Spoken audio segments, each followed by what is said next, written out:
ஓம் சாந்தி. அவ்யக்த முரளி 6/4/1982. அவ்யக்த பாப்தாதா, மதுபன். இன்றைய முரளியின் தலைப்பு தாசன் மற்றும் அதிகாரி ஆத்மாக்களின் லட்சணம். இன்று பாப்தாதா ராஜ ரிஷிகளினுடைய தர்பாரை பார்த்துட்டு இருக்கிறாங்க. ராஜா அப்படின்னா அதிகாரி மற்றும் ரிஷி அப்படின்னா அனைத்தையும் தியாகம் செஞ்சவங்க,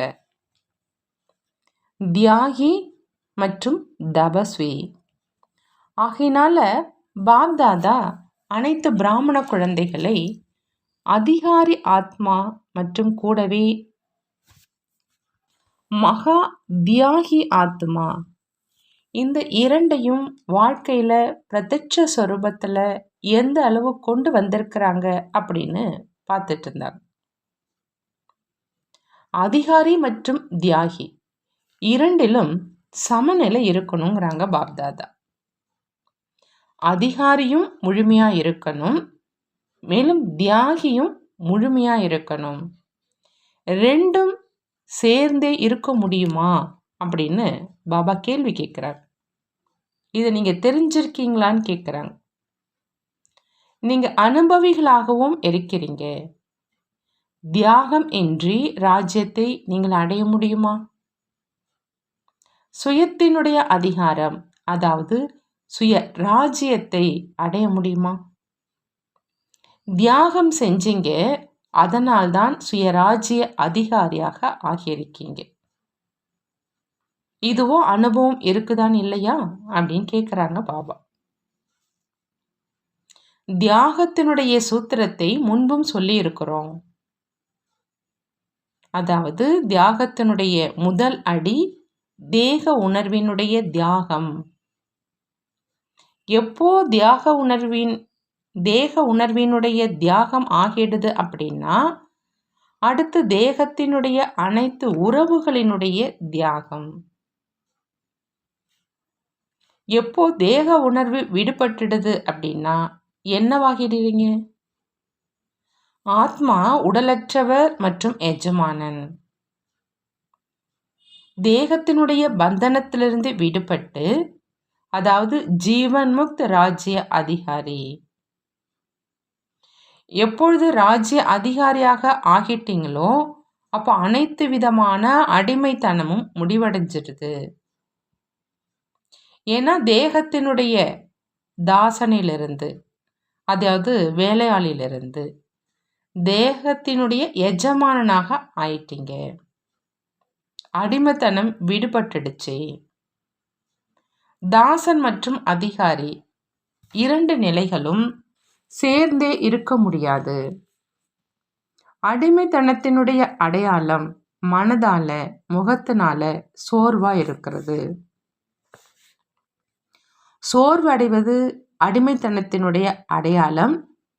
மற்றும் அதிகாரி அப்படின்னா பாபா சொல்றாங்க சுயராஜ்ய அதிகாரியினுடைய அடையாளம். அதாவது மனம் மற்றும் உடலால எப்பொழுதும் மகிழ்ச்சியாக இருப்பது. தாசன் அப்படிங்கிறவங்க எப்பொழுதுமே நிலை குலைந்து இருப்பாங்க. ராஜ்ய அதிகாரி எப்பொழுதும் சிம்மாசனத்துல அமர்ந்திருப்பாங்க. தாசன் சின்னஞ்சிறு விஷயத்துல மற்றும் ஒரு நொடியில குழப்பம் அடைஞ்சிருவாங்க. ஆனா அதிகாரி எப்பொழுதும் தன்னை சௌகரியமாக இருப்பதாக அனுபவம் செய்வாங்க. இந்த அடையாளங்களினால நான் யார் அப்படின்னு தன்னைத்தானே சோதனை செஞ்சு பாருங்கிறாங்க பாபா. நான் தாசனா இருக்கிறேனா அல்லது அதிகாரியா இருக்கிறேனான்னு ஒவ்வொருத்தவங்களும் பாருங்க. எந்த ஒரு சூழ்நிலையும், எந்த ஒரு நபரும், எந்த ஒரு சாதனமும், வாயுமண்டலமும் மரியாதையை மீறி, அதாவது ஞானத்திலிருந்து விலகி தொந்தரவு செய்வதில்லையே. அப்படி தாசன் அப்படின்னா தொந்தரவு அடையிறவங்க, மற்றும் அதிகாரி அப்படின்னா எப்பொழுதுமே மாஸ்டர் சர்வ சக்திவான், விக்ன விநாசக்குடைய நிலையினுடைய மதிப்பு மரியாதையில நிலைத்திருக்கிறவங்க. சூழ்நிலை, நபர் மற்றும் சாதனங்கள் மரியாதையாக இருந்து மகிழ்ச்சியுடன் பார்த்துக்கிட்டே இருப்பாங்க. தாசன் ஆத்மா எப்பொழுதும் தன்னை பரீட்சையின் அறையில் இருப்பதாக அனுபவம் செய்வாங்க. அதிகாரி ஆத்மா படகோட்டி ஆகி படகை மிகவும் மகிழ்ச்சியோடு சோதனையினுடைய அலைகளோடு விளையாடிக்கொண்டே கடந்து செல்வாங்க. தாச ஆத்மாக்களினுடைய கர்ம லீலைகளை பார்த்து பாப்தாதா இரக்கத்தின் கூடவே புன்சிரிப்பு செஞ்சிட்டும் இருக்கிறாங்க. இந்த உலகத்துல கூட சிரிப்பூட்டும் ஒரு கதை சொல்றாங்க இல்லையா? தாச ஆத்மாக்கள் என்ன செய்வாங்க? உங்களுக்கு கதை நினைவிருக்குதான்னு கேட்குறாங்க. கூறியிருந்தோம் இல்லையா?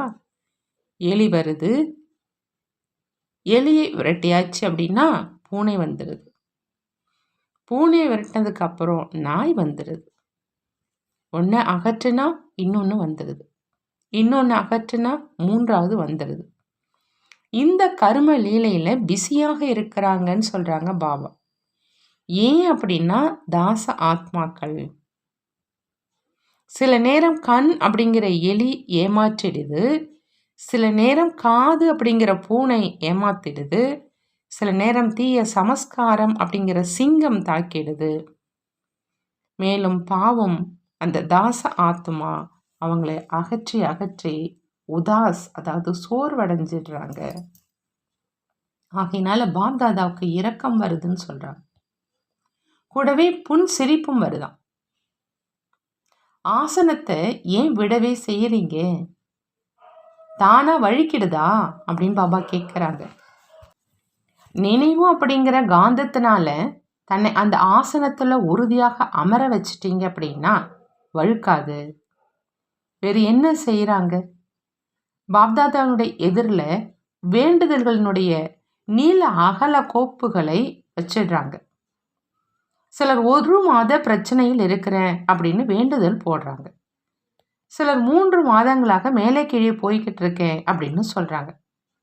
சிலர் 6 மாதங்களாக யோசிச்சுட்டு இருந்தேன் ஆனா அப்படியே இருக்கிறேன் அப்படின்னு சொல்றாங்க.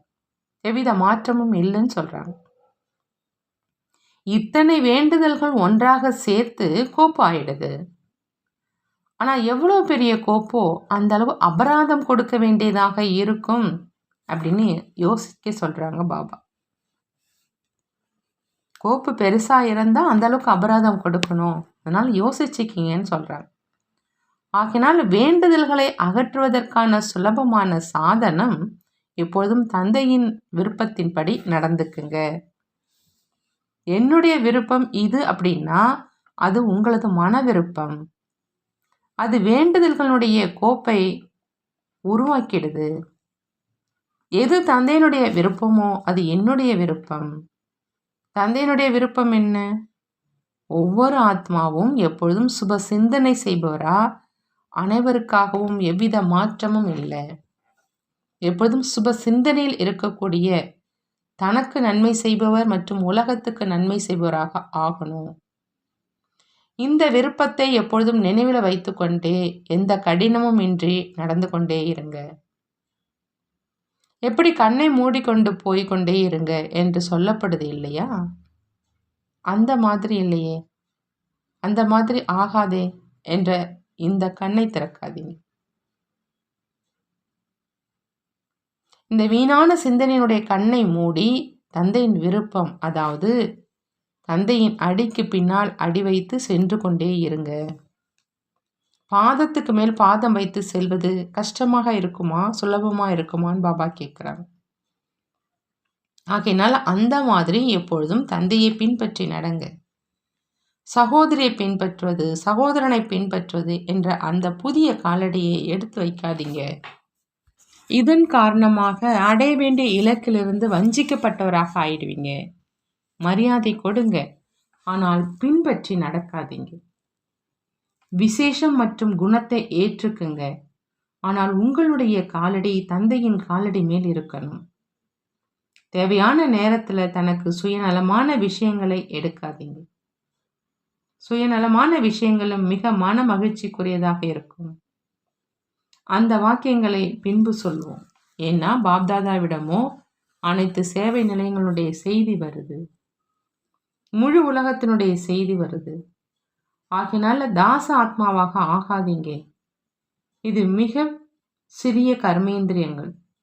கண்ணு காது எவ்வளவு சிறியது, ஆனா இவைகள் எவ்வளவு பெரிய வலையை விரிச்சிருது. எப்படி சின்ன சிலந்தியை பார்த்திருக்கீங்க, அது எவ்வளவு சிறியதாக இருக்குது, ஆனா அதனுடைய வலை எவ்வளவு பெரியதாக இருக்குது. அப்படி ஒவ்வொரு கர்ம இயந்திரத்தினுடைய வலையும் அவ்வளவு பெரியது. அந்த மாதிரி வலையில மாட்ட வச்சிடும். நான் மாட்டிட்டு இருக்கேன் அப்படிங்கிறது கூட தெரியாது. இது அந்த மாதிரியான மந்திர வேலை.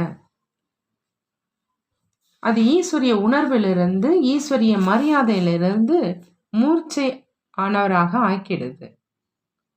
வலையிலிருந்து விடுபட்ட ஆத்மாக்கள் எவ்வளவுதான் அந்த தாச ஆத்மாக்களுக்கு உணர வைத்தாலும் மூர்ச்சையானவருக்கு என்ன உணர்வு ஏற்படும்? ஸ்தூல ரூபத்துல கூட மூர்ச்சையானவரை எவ்வளவுதான் அசைச்சாலும், எவ்வளவுதான் புரிய வச்சாலும், பெரிய பெரிய மைக்கை காதுகளில் வைத்தாலும் அவரால் கேட்க முடியுமா? அதே மாதிரி தான் இந்த வலையும் உணர்விழக்க வைத்தது. பிறகு என்ன சொல்றாங்க? உணர்விழந்த நிலையில சிலர் அதிகமாக பேசவும் செய்கிறாங்க. ஆனா அந்த பேச்சு எப்படி இருக்கும்? அர்த்தமற்றதாக இருக்கும் இல்லையா? அந்த மாதிரி ஆன்மீக உணர்வு இழந்த நிலையில தன்னை தெளிவுபடுத்துவதற்காக பல விஷயங்கள் சொல்வாங்க. ஆனா அவை அர்த்தமற்றதாக இருக்கும். 2 மாதத்தின் 6 மாதத்தின் பழைய விஷயம்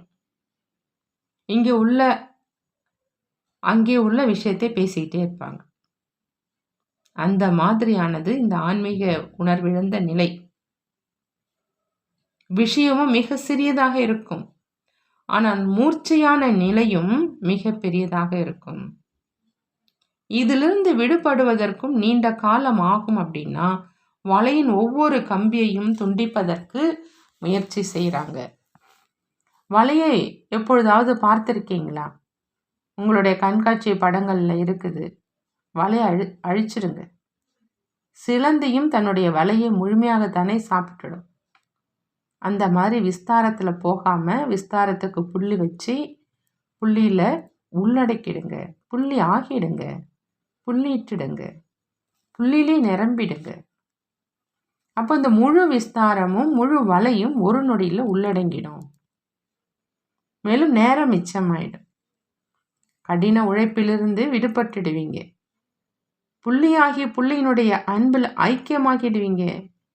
ஆகினால வலையில மாட்டிக்கொண்டு உணர்விழந்த நிலையில இருப்பது நல்லதா, அல்லது புள்ளியாகிய புள்ளியினுடைய அன்பில் ஐக்கியமாகி இருப்பது நல்லதா?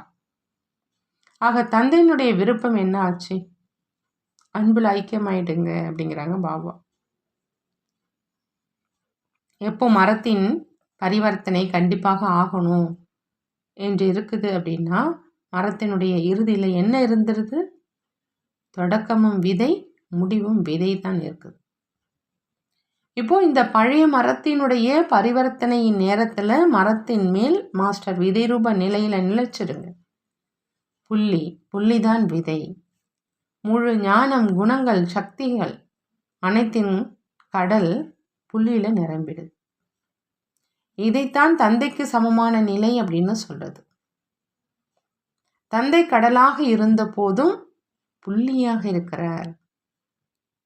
அந்த மாதிரி மாஸ்டர் விதை ரூப நிலை எவ்வளவு பிரியமானது. இதே நிலையில எப்பொழுதும் நிலைச்சிருங்க. என்ன செய்யணும் புரிந்ததா அப்படின்னு பாபா கேட்குறாங்க. பாருங்க, 2 மண்டலங்களினுடைய விசேஷமும் இதுதான். கர்நாடகம் அப்படின்னா நாடகத்தை முடிச்சிட்டாங்க. இப்போ அன்புல ஐக்கியமாகிடுங்க. மேலும் யூபியிலும் நதிகள் அதிகம் இருக்கும். நதிகள் எப்பொழுதும் கடல்ல சென்று கலந்துடும். அப்படி நீங்க கடல்ல கலந்துடுங்க, அதாவது அன்புல ஐக்கியமாயிடுங்க. பாபா சொல்றாங்க, இருவரிடமும் விசேஷம் இருக்குது. ஆகையினால மதிப்புடன் அன்புல ஐக்கியமான நிலையில எப்பொழுதுமே அமர்ந்துருங்க. மேலே கீழே போகாதீங்க. வருவது போவதனுடைய அலைவதை இப்பொழுது முடிச்சிட்டிங்க இல்லையா? இப்பொழுது சௌகரியமாக மதிப்புடன் அமர்ந்துடுங்கன்னு பாபா சொல்கிறாங்க. நல்லது. அந்த மாதிரி எப்பொழுதும் அனைத்து அதிகாரம் நிறைந்த மற்றும் அனைத்தையும் தியாகம் செய்த, எப்பொழுதும் மூர்ச்சை இழந்த நிலையின் வலையிலிருந்து விடுபட்டு வருவது போவதிலிருந்து விடுபட்ட மாஸ்டர் வித்யரூப நிலையில் அன்பில் ஐக்கியமாகி இருக்கக்கூடிய அந்த மாதிரி ராஜரிஷி ஆத்மாக்களுக்கு பாப்தாதாவினுடைய அன்பு நினைவுகள் மற்றும் நமஸ்காரம் செய்கிறாங்க. நாமும் நம்மளுடைய பாப்தாதாவுக்கு அன்பு நினைவுகள் மற்றும் நமஸ்காரம் செய்வோம். டீச்சர்களோடு அவ்யக்த பாப்தாதா சந்திக்கிறாங்க. நீங்கள் அனைவரும் பொறுப்பில் இருக்கும் ஆத்மாக்கள் தான் இல்லையா அப்படின்னு பாபா கேட்குறாங்க. எப்பொழுதும் தன்னை சேவைக்கு பொறுப்பான ஆத்மா எப்பொழுதும் தன்னை சேவைக்கு பொறுப்பான ஆத்மா நான் அப்படின்னு புரிஞ்சு நடந்துப்பீங்களா அப்படின்னு கேட்குறாங்க. பொறுப்பில் இருக்கும் ஆத்மா அப்படின்னு புரிந்துக்கிறதுனால எப்பொழுதுமே 2 விசேஷங்கள் வெளிப்படையான ரூபத்தில் தென்படும். எப்பொழுதும் பணிவாக இருப்பதன் மூலம் உருவாக்கும் காரியத்தை செய்து கொண்டே இருப்பாங்க. எப்பொழுதும் திருப்திங்கிற பழத்தை அறிந்து கொண்டே அருந்திக்கொண்டே மற்றவர்களுக்கும் அருந்த கொடுத்து கொண்டே இருப்பாங்க. அப்படி நான் ஒரு பொறுப்பாளன் அப்படின்னு நினைக்கிறதுனால விலகி இருப்பவராகவும் தந்தையினுடைய அன்புக்குரியவராகவும் அனுபவம் செய்வீங்க. நான் செய்தேன் அப்படிங்கிற இதையும் ஒருபொழுதும் வர்ணனை செய்ய மாட்டாங்க. நான் அப்படிங்கிற வார்த்தை முடிவடைஞ்சிடும். நான் என்பதற்கு பதிலாக பாபா பாபா அப்படின்னு இருக்கும். அப்படி பாபா பாபா அப்படின்னு சொல்கிறதுனால அனைவரின் புத்தி தந்தையின் பக்கம் போயிடும். யார் பொறுப்பாளராக ஆகியிருக்கிறாங்களோ அவங்க பக்கம் புத்தி ஈடுபடுறதுனால வரக்கூடிய ஆத்மாக்களுக்கு விசேஷமாக சக்தியினுடைய அனுபவம் ஆகும். ஏன்னா சர்வ சக்திவானோடு யோகா ஏற்பட்டுடும். சக்தி ஸ்வரூபத்தினுடைய அனுபவம் செய்வாங்க. இல்லை அப்படின்னா பலகீனமானவராகவே இருந்துடுவாங்க. ஆகினால பொறுப்பாளர் அப்படின்னு புரிந்து நடந்து கொள்வது தான் சேவாதாரியினுடைய விசேஷம். பாருங்க, அனைவரையும் விட மிகப்பெரிய சேவாதாரி தந்தை தான். ஆனால் அவருடைய விசேஷமே இதுதான். தன்னை ஒரு கருவி அப்படின்னு புரிஞ்சுக்கிட்டார். எஜமானனாக இருந்த போதிலும் கருவி அப்படின்னு புரிஞ்சுக்கிட்டார்.